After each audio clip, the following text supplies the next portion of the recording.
आपको अर्ज कर दूं कि ये याद रखना आवश्यक है कि हम क्या नहीं कर रहे हैं। आज हम आत्म प्रशंसा के लिए या एक बहुत दावा करने के लिए कि हम जीत गए हैं और तुम लोग गलत हो, उसके लिए नहीं आए हैं। सिर्फ हम कुछ सिद्धांतों को आपके सामने उजागर करने के लिए आए हैं। ये बताने के लिए नहीं आए कि हम विजयी हैं और आप पराजय हुए हो। ये समय है 3-4 मूल सिद्धांतों को याद रखने के लिए।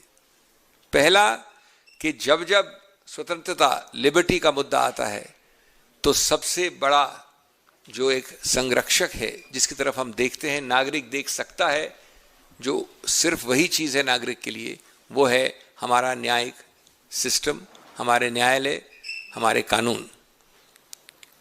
हमको ये याद रखना है जो सैकड़ों बार, कई 100 साल पहले से कहा गया है कानून में, कितने भी ऊंचे हो, कहीं भी हो, कभी ये ना भूलो कि आप कानून के नीचे हो। Be you ever so high, the law is above you.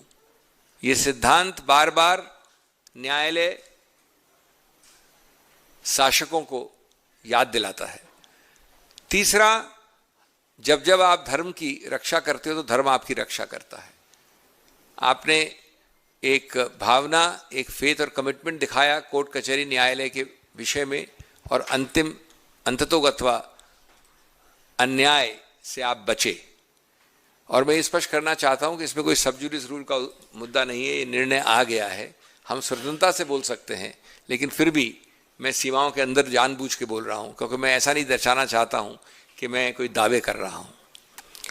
मैं आपको याद दिलाना चाहता हूं कि इस केस की यात्रा बहुत अल्प समय में कई अलग अलग जगहों से निकली है, बल्कि दौड़ी है, क्योंकि बहुत कम समय में ये काम होना पड़ा था।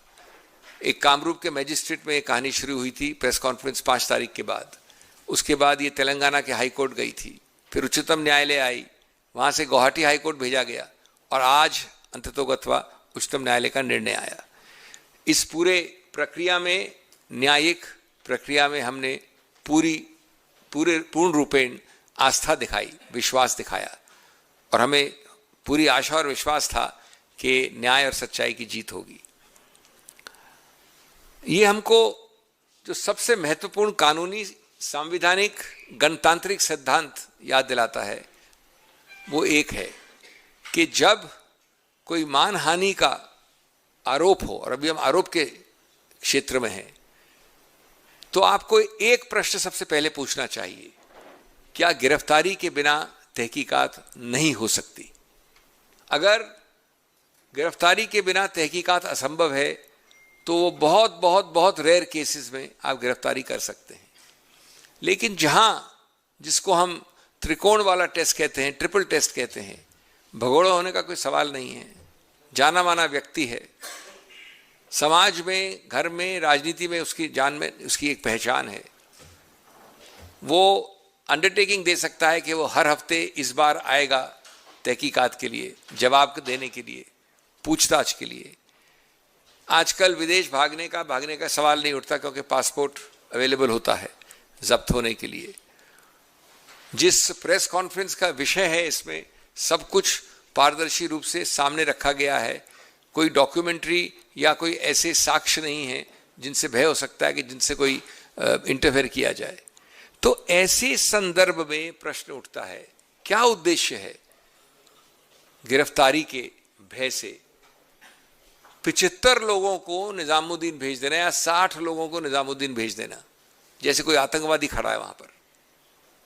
उसका उद्देश्य एक ही हो सकता है कि आप किसी को ह्यूमिलिएट करना चाहते हैं, किसी को बेशर्मी से हैरेस करना चाहते हैं।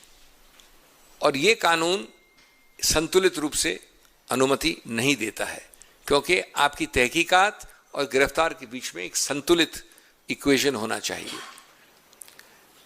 एक और व्यापक मुद्दा है, और मैं विनम्रता से कहूँगा, मैं कोई भी नहीं हूँ वैसे सुझाव देने के लिए माननीय मुख्यमंत्री को, और मुख्यमंत्री वापस बन सकते हैं 4 तारीख को, वापस नहीं बने वो मुद्दा है ही नहीं।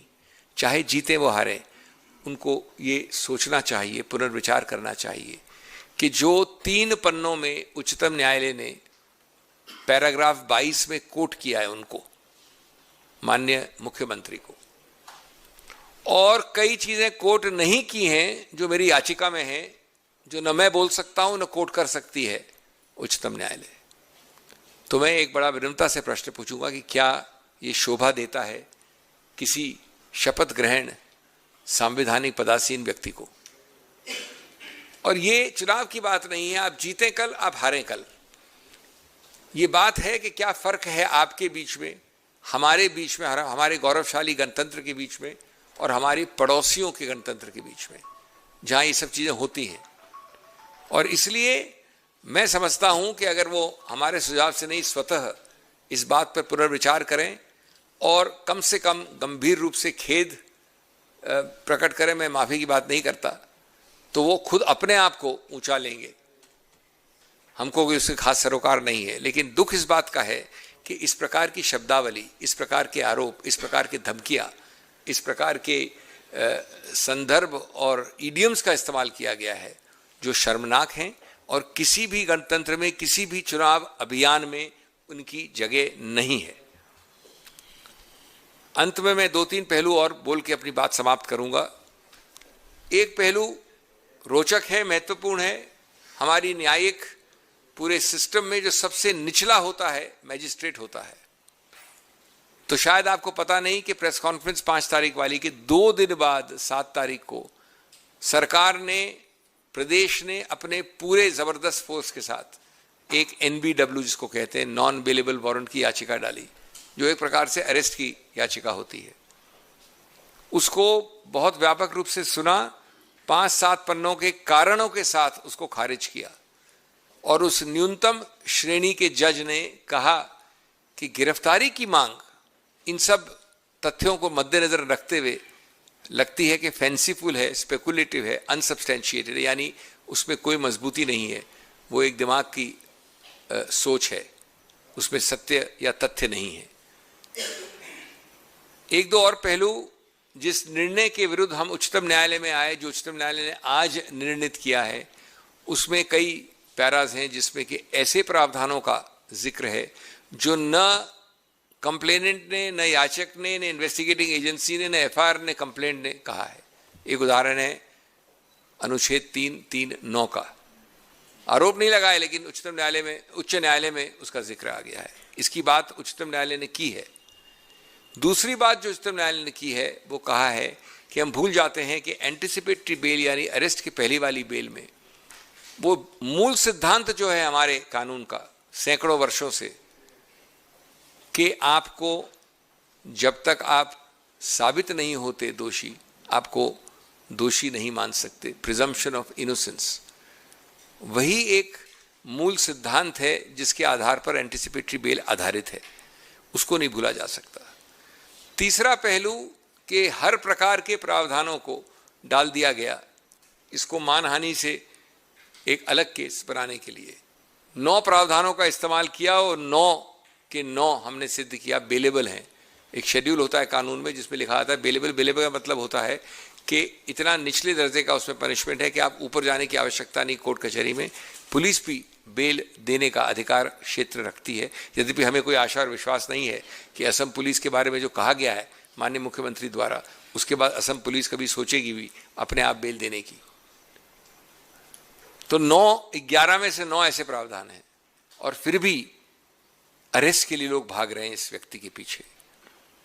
और अंतिम इसमें पक्ष जो है, पहलू है, वो ये है कि हमको ये भी नहीं भूलना चाहिए कि स्वतंत्र निर्भीक जो एक वाणी का मूल संवैधानिक अधिकार है हमारे अनुच्छेद 19(1)(a) में, 19(1)(a) में, अगर उसको आपको उजागर रखना है तो राजनीतिक कैंपेन के दौरान, उसकी गर्मी के और गर्माहट के दौरान एक राजनीतिक वक्तव्य के आधार पर इतना बड़ा उसका एक इशू बनाना, पुलिस को भेजना और गिरफ्तारी पे इंसिस्ट करना, मैं समझता हूं कि अगर कोर्ट कचहरी इसमें नहीं हस्तक्षेप करेंगे तो 19(1)(a) एक प्रकार से खत्म हो जाएगा। अंत में मैं इस निर्णय का पूरे रूप से एक समर्थन करते हुए बधाई देता हूं समाज को, देश को, कि उच्चतम न्यायालय ने सही समय में इतनी जल्दी 2 दिन में ये निर्णय दिया, क्योंकि इसमें लिबर्टी के मुद्दे थे। मैं साथ साथ अपने उस हर जूनियर व्यक्ति को लीगल टीम में जिन्होंने इतना काम किया, क्योंकि 5 जगहों पे 2-3 हफ्ते में भाग दौड़ करके फाइल करना बनाना, उस सब के लिए और मुझे असिस्टेंस दी, उसके लिए मैं धन्यवाद करता हूँ। और कांग्रेस पार्टी और मैं और मेरे कॉलीग और सभी लोग इस निर्णय का बहुत पूरी तरह से व्यापक रूप से स्वागत करते हैं। और अब हम स्वागत बाद में करेंगे खेरा जी का भी। शुक्रिया सिंघवी जी। जैसा कि अभी सिंघवी जी ने कहा